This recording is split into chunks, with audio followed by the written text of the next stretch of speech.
Om Shanti. Good morning. आज बाबा की 27/5/2021 की वाणी है। आज बाबा ने सुनाया कि आज संसार में जो स्नेह है वो स्नेह नहीं, स्वार्थ है। वो लगाव नहीं, उसमें स्वार्थ समाया होता है। और जहां स्वार्थ है, स्वार्थ के वश होकर के अगर कर रहे हैं तो ना तो खुद का ही भला होगा ना दूसरे का होगा, क्योंकि निस्वार्थ सेवा कल्याण करता है। निस्वार्थ सेवा, निस्वार्थ भाव से जब हम ईश्वर को याद करते हैं या किसी को सहयोग देते हैं किसी भी प्रकार से, चाहे मनसा द्वारा, वाचा द्वारा, कर्मणा द्वारा, जो भी हम सेवा करते हैं उसमें स्वार्थ ना हो, उसमें लगाव ना हो। एक सच्चा लगाव, सच्ची प्रीत ईश्वर के साथ हो। जब उसके साथ होगी तो अंत समय में ईश्वर साथ देंगे। जब उनसे सच्ची प्रीत होगी, सच्चा प्रियतम परमात्मा को बनाएंगे तो परमात्मा उसकी रक्षा, उसकी सुरक्षा हर हालत में करेंगे।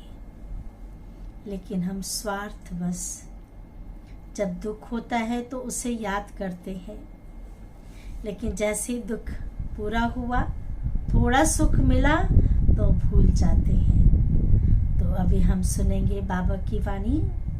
सार है, मीठे बच्चे, अभी विनाश का समय बहुत समीप है। विनाश का समय आप सब देख रहे हैं, नजारे बहुत समीप है। इसलिए एक बाप से सच्ची प्रीत रखो, किसी देहधारी से नहीं।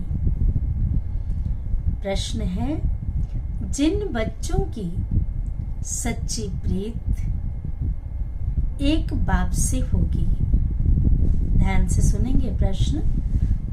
जिन बच्चों की सच्ची प्रीत एक बाप से होगी, उनकी निशानियां क्या होंगी? आज बहुत सारी निशानियां बाबा ने बताई है। आप ध्यान से सुनेंगे भी और अपने आप को चेक भी करते रहेंगे कि क्या वो क्वालिटी, वो निशानी जो बाबा चाहते हैं वो है। उत्तर सुनेंगे। पहली बात, उनका बुद्धि योग किसी भी देहधारी की तरफ जा नहीं सकता। पहली निशानी, उनका बुद्धि योग किसी भी देहधारी की तरफ जा नहीं सकता। वह, दूसरी बात, वह आपस में एक दो के आशिक नहीं बनेंगे। परमात्मा के बनेंगे पर आपस में एक दो के आशिक नहीं बनेंगे। तीसरी बात, जिनकी सच्ची प्रीत है, जिनकी सच्ची प्रीत है, वह सदा विजयी बनते हैं। चौथी बात, विजयी बनना अर्थात सत्युग का महाराजा महारानी बनना। विजयी होंगे तो विजयंती, निश्चय बुद्धि विजयंती, तो सत्युग में महाराजा महारानी बनेंगे। अगली पॉइंट, प्रीत बुद्धि सदा बाप के साथ सच्चे रहते हैं। कहते ना, सच्चे दिल पर साहेब राजी। सच्चे दिल पर जो भगवान राजी होगा, इसलिए प्रीत बुद्धि सदा सच्चे रहते हैं। छठी बात, कुछ भी छिपा नहीं सकते। भगवान से वैसे भी कहते हैं कि इंसान से हम छुपा सकते हैं, पर भगवान से कुछ भी छिपा नहीं सकते। तो बाबा ने कहा किसी से, भगवान से छुपा नहीं सकते हैं। 7वें पॉइंट, रोज अमृत वेले उठ प्यार से बाप को याद करेंगे। रोज अमृत वेले उठ प्यार से बाप को याद करेंगे। अगली पॉइंट, दधीची ऋषि की तरह सर्विस में हड्डियां देंगे। दधीची ऋषि तपस्वी थे, उन्हें वरदान मिला हुआ था कि उनकी जो हड्डियां हैं, उस हड्डियों से शस्त्र बनेंगे और उस शस्त्र से असुर का विनाश करना था। अपनी हड्डी, एक एक हड्डी भगवान की सेवा में लगा दिया। सोचा नहीं पत्नी का क्या होगा, आने वाले बच्चे का क्या होगा, जो होगा अच्छा होगा। प्रभु की आज्ञा है, परमात्मा की आज्ञा है, उस आज्ञा का उल्लंघन नहीं किया और खुशी खुशी से इस शरीर को त्याग दिया। और उस शरीर को त्यागने के बाद उन हड्डियों का शस्त्र बना। कहने का भाव कि जो सेवा मिले, जैसी सेवा मिले, ईश्वर की इच्छा से मिली है, उसे सहज स्वीकार करें और खुशी से करें। तो कहा सर्विस में हड्डियां देंगे। लास्ट पॉइंट है, उनकी बुद्धि दुनियावी बातों में भटक नहीं सकती। उनकी बुद्धि, एक बाप ही संसार है, उस संसार में रहेगी, दुनिया की बातों में, दुनिया की चीजों में भटक नहीं सकती। गीत है, बहुत सुंदर गीत है, ना वो हमसे जुदा होंगे, ना उल्फत दिल से निकलेगी। धारणा के लिए मुख्य सार है, पहली पॉइंट, अमृत वेले एकांत में बैठ बाप को प्यार से याद करना है।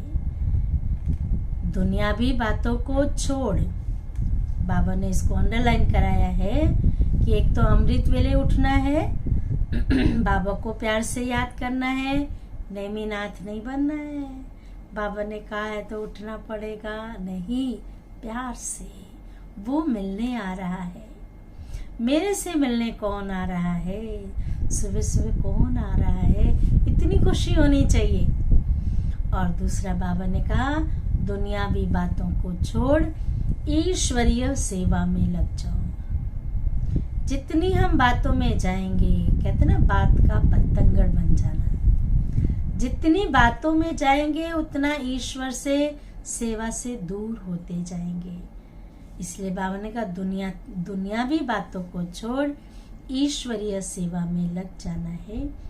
दूसरी पॉइंट है, बाप से सच्ची दिल रखनी है।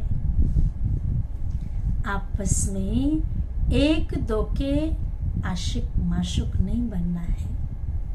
आपस में ईश्वर के प्रति तो रहना है, पर आपस में एक दो के आशिक माशुक नहीं बनना है। प्रीत एक बाप से जोड़नी है, किसी देहधारी से नहीं। बाबा ने कहा प्रीत एक बाप से जोड़नी है, देहधारियों से नहीं। कोई भी संबंध हो, बाबा ने कहा संबंध तो देह के है ना, इसलिए देहधारियों से नहीं। वरदान है, ये बहुत अच्छा वरदान है, ध्यान से सुनेंगे। स्वार्थ शब्द के अर्थ को जान, सदा एक रस स्थिति में स्थित होने वाले सहज पुरुषार्थी भावो। विस्तार है, आजकल एक दो में जो लगाव है वह स्नेह से नहीं लेकिन स्वार्थ से है। लगाव स्नेह से नहीं स्वार्थ से है। स्वार्थ के कारण लगाव है और लगाव के कारण न्यारे नहीं बन सकते। स्वार्थ है, लगाव जो है स्वार्थ के कारण है, और लगाव के कारण अगर जब चाहे न्यारे हो जाए ऐसा नहीं होगा। अटैचमेंट हो जाती है ना, फंस जाते हैं, तो लगाव के कारण न्यारे नहीं बन सकते। इसलिए स्वार्थ शब्द के अर्थ में स्थित हो जाओ। स्वार्थ शब्द के अर्थ में स्थित हो जाओ, अर्थात, ये लाइन ध्यान से सुनना, अर्थात पहले स्व के रथ को स्वाहा करो। पहले स्वार्थ अर्थात स्व के रथ को स्वाहा करो। यह स्वार्थ गया तो न्यारे बन ही जाएंगे। जब देह भूल जाएगी, देह के साथ संबंध जुड़ते हैं, प्राप्तियां करना चाहते हैं, तो जब स्व के रथ को ही भूल गए अर्थात देह को भूल गए तो स्वार्थ गया तो न्यारे बन जाएंगे।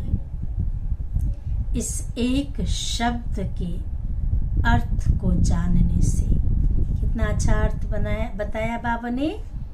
स्वार्थ अर्थात स्व के रथ को स्वाहा करो, भूल जाओ, समर्पण कर दो। इस एक शब्द के अर्थ को जानने से सदा एक के और एक रस बन जाएंगे। एक के और एक रस बन जाएंगे। यही सहज पुरुषार्थ है। स्लोगन है, फरिश्ता रूप में रहने से, फरिश्ता रूप में रहने से कोई भी विघ्न अपना प्रभाव डाल नहीं सकता। कोई भी विघ्न अपना प्रभाव डाल नहीं सकता। अच्छा, ओम शांति, ओम शांति, ओम शांति।